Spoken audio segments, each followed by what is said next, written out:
You are sitting in your apartment at 2 a.m., 3 monitors, cold coffee, code scrolling across the left screen. Something is wrong. The server you broke into last night is pinging back.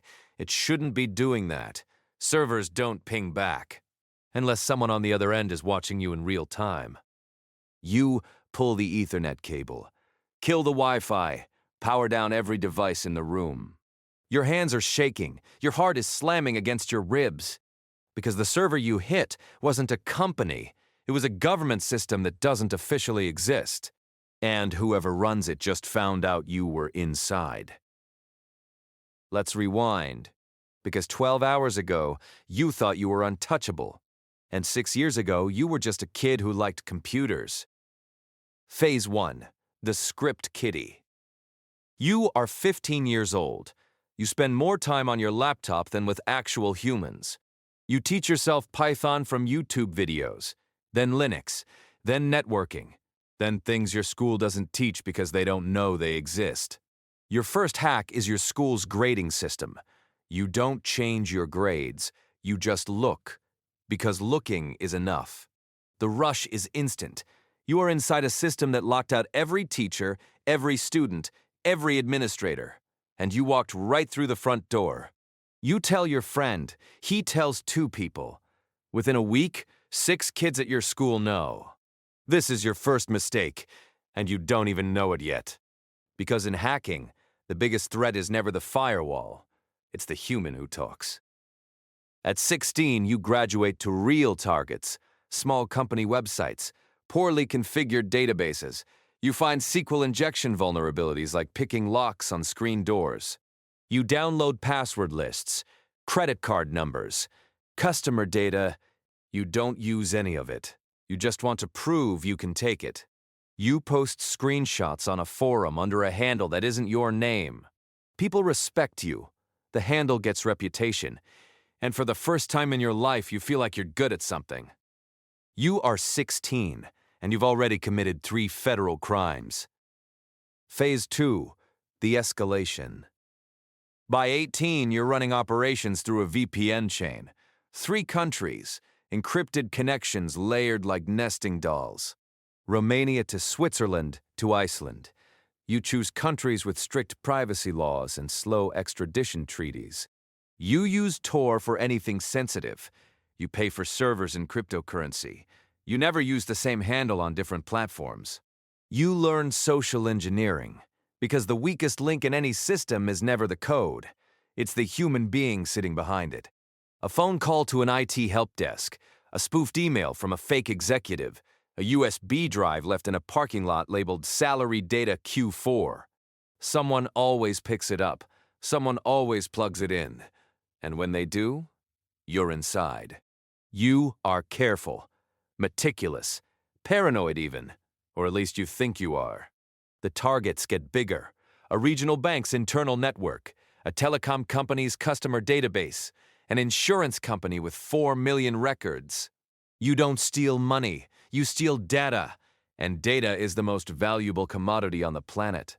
Someone on a dark web forum offers you $10,000 for access to a pharmaceutical company's research server.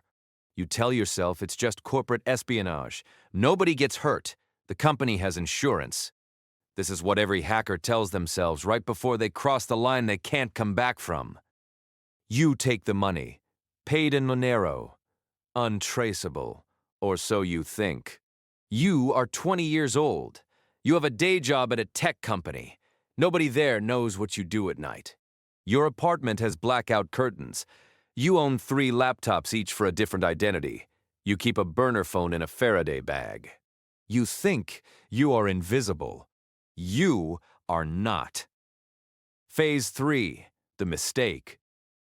Here is the truth about digital anonymity. It doesn't exist. Your VPN provider says they keep no logs. They're lying. When the FBI serves a warrant, every VPN company cooperates. Every single one. Tor protects your route. It does not protect your behavior. And behavior is what catches you. The pharmaceutical company you hit 6 months ago filed a breach report. The FBI's cyber division opened a case. Quietly. They don't announce investigations. They don't call you. They don't send a warning. They just start pulling threads. They didn't find your IP address. VPNs and Tor made that part difficult. But they found something much worse. A pattern. The timestamps of your attacks match the time zone you live in. Every breach happens between midnight and 4 a.m. Eastern. The tools you use have unique signatures. Not unique to the tool, unique to you. The way you configure exploits, the scripts you reuse, the typos in your code, they are as distinctive as a fingerprint. Digital forensics analysts call this a threat fingerprint, and yours is on 7 different breaches across 3 years. But that's not what gets you caught. What gets you caught is a pizza. 2 years ago, you ordered food using the same email address you once used to register a domain for a proxy server. You used it once, for 30 seconds. The FBI's OSINT team, Open Source Intelligence, cross-referenced that email with domain registration records, payment processors, and social media metadata. One email address, used once, 2 years ago, for a pizza. And now, they have your real name. Phase 4, the wrong server. But you don't know they have your name yet, because the FBI doesn't knock on your door when they find you. They watch. For weeks, they monitor your internet traffic at the ISP level. They clone your connection. Every packet you send, they see. And while they watch, you do something catastrophically stupid. You break into a server that shouldn't exist, a classified government system connected to intelligence infrastructure. You didn't mean to. You were scanning subnets, probing for weaknesses, the way you always do. But this subnet belongs to people who do not forgive. Within 6 hours, your case file is escalated from the FBI's cybercrime division to a joint task force. NSA, FBI, and an agency whose name you will never see in a courtroom document.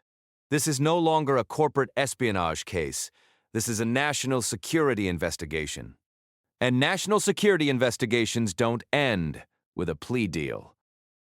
Phase 5, the Manhunt. That ping you saw at 2 a.m., that was them, testing whether you were still connected, measuring your response time, confirming you were at the keyboard.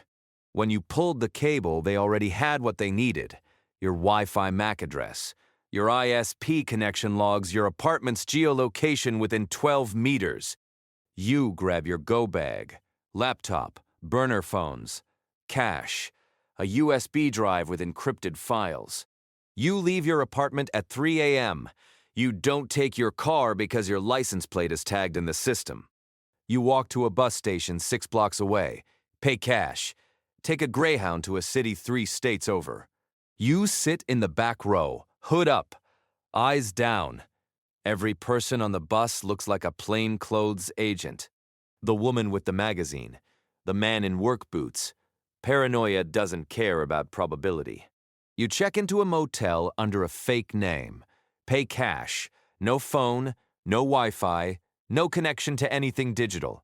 You sit on the bed in the dark, listening to traffic outside, counting the hours. You haven't been offline for more than 40 minutes since you were 14 years old. The silence is deafening. For 48 hours, you are a ghost. No digital footprint, no signal, no trace. And then you do the one thing every fugitive does, the thing that always ends it. You turn on a device. You tell yourself it's just one check, one forum, one message, 30 seconds max. You connect to the motel's Wi-Fi for 11 seconds. 11 seconds is 6 seconds too long.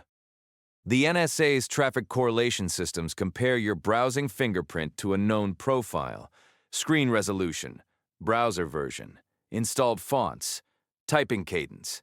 Every browser leaves a unique combination of these variables. Yours matches a profile they've been building for 3 years. Match confirmed. They know which motel, which room, which floor. Phase 6, the door. It happens at 4 a.m. It always happens at 4 a.m. You are asleep on a motel bed with your shoes on because some part of your brain knew this was coming. The door doesn't knock, it explodes.